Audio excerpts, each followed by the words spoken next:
A conservative columnist is worried about the reaction from MAGA if Republicans do not manage to make significant gains in midterm elections. So now, that's, again, midterms are happening right now. People are voting.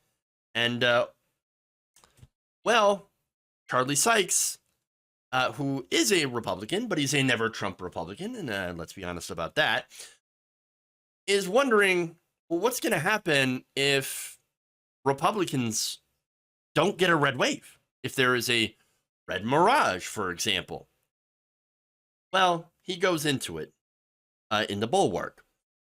He wrote that there might be chaos after the election if the midterms do not bring the massive red wave that Republicans and election denialists are hoping for. He said, really, no one knows what's going to happen. So most of the punditry today will be like trying to ride a bicycle as slowly as possible without falling off. We can look forward to hours of fact-free, faux certainty clashing with wish casting, speculation, bursts of hysteria, endless repetition, and then we'll get to the exit polls, which he writes are almost certainly going to be bullshit. So before I go on, let me just say, I think that's an accurate prediction. Yikes. Oh boy. Again, we know some of the polls that were coming in. A lot of these races were pretty tight. We don't know how it's going to go. But also, we have to remember that polls are not magical. Okay? They're largely based on voting patterns and using small sample sizes. And so the accuracy, again, is dubious. But it is a good measure of where you think the country might be heading. That said, it could go either way. You could have Fetterman that beats Oz, or Oz beats Fetterman. Again, it's pretty close. I do think that Fetterman's going to pull it out. But again, that's my prediction. Herschel Walker, I think, is more likely to beat Mondaire Jones.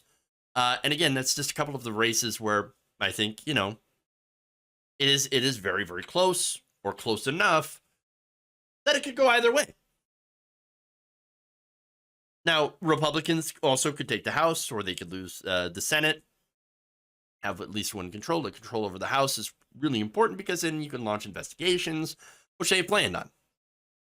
They could even take both. And look, there are some voters out there, and this is what I kind of realized earlier. It's like there might be just a section of voters that are considered unaffiliated, but want divided government. And now, as somebody who's a bit more partisan, as a progressive, I'm like, well, wait a minute. Why would you want divided government? It's nothing's going to happen. Nobody's going to do anything. But for some people, that's their sweet spot. Like, yeah, no change, status quo. Just keep everything the way that it is, and not have either party have too much power. And look, that's how traditionally midterms go, where you have the party of the president in power that loses, allies in Congress. And then you have this divided government. So I'm sure that there are people like that out there voting today. Well, maybe vote for, a Democrat here, Democrat there, and then vote a Republican over here, Republican there, maybe in their states. Again, I don't quite understand, but that's their prerogative, I guess. Democracy is messy. So that said, right, back to Sykes. He writes that election denialists will be satisfied with nothing less than a total red wave. Remember, he writes, the election denialists have been warming up for 2 years or more. Republicans are expecting a massive red wave, and if it doesn't develop, expect Stop the Steal Midterm Edition. Great. Really looking forward to that. Sykes quoted a Monday night, November 7th column by Politico's Charlie Sykes, who fears that things could get ugly if MAGA is disappointed with the midterm results. Now, look, I've been disappointed in midterm results. I've been voting in midterms since 2018, and I've been disappointed, again, a few times. Haven't we all? But not once did I blame the result on, oh, yeah, mass voter fraud, election rigging, they stole the election. No, we took our losses like adults, dusted ourselves off and said, okay, what can be done to have this not happen? And then continued losing. Again, it's hard to be a progressive. It's almost like being a Detroit Lions fan. You're just used to losing all the time. So you're like, you take your wins where you can get them. That said, MAGA not acting like adults. They're acting like children. They're saying everything is rigged even before the election is over. But again, they're saying that it's rigged. But if they end up winning, then suddenly they drop everything and are like, you know what? This election, totally legit. Because I won. Oh, is that how that works? Now, Batizian wrote, all the elements of a perfect storm are present. A rise in threats against election administrators and poll workers. Outdated and overstrained election infrastructure. That's something that Congress actually could have fixed as well. A brain drain of officials experienced with the complexities of administering elections. External cyber threats. Aging Mike Pillow. And an abundance of close races that could extend long past election day as mail-in provisional ballots are counted, recounted, and litigated. Again, that's something that they've already planned to do. Then he added, there are the hundreds of Republican candidates up and down the ballot with a record of denying or expressing doubts about the 2020 presidential results. A few were even present at the January 6th Capitol riot. A blowout Republican victory might remove many of the most combustible elements, but short of a red wave Tuesday, we're looking at an ugly finish, as in right-wingers are going to throw a fit. Massively. Great. Sykes noted that early Tuesday night, November 8th, could also bring something called a red mirage in some key swing states. That is, Republicans may be ahead in an early vote count when votes are being counted in a state's more GOP-leaning areas.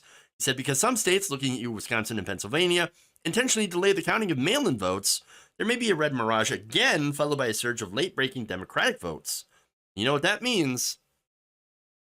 There might be chaos. And this is, of course, where we get the famous soundbite. They call them dumps, big, massive dumps. There we go. Oh, I was ahead. I was ahead in Pennsylvania, and then we got dumps. Dumps, big, massive dumps. Big, massive dumps of votes. That's what happened. I don't understand. We were ahead, and then we were behind. Yeah, they were counting the votes. Some votes come in later than others because it takes time. They don't understand it. They think it's some sort of weirdo conspiracy. But, I mean, only if they lose. By the way, it's always only if they lose. But look, the last 2 years have been absolutely disastrous when it comes to the screeching and the gnashing of teeth from right-wingers.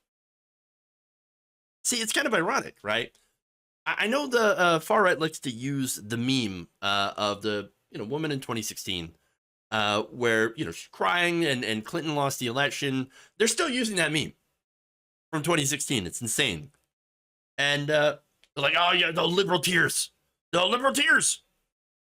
Well, wait a minute. You guys have been crying since, for 2 years.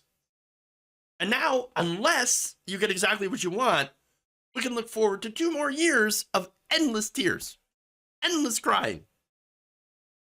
Now that sucks, and I'm not looking forward to that, but if, the red wave does not happen, which I'm hoping that it does not, I'd rather have the endless crying than fascists be in a position of power again. Fascists, election deniers, and QAnon conspiracy theorists.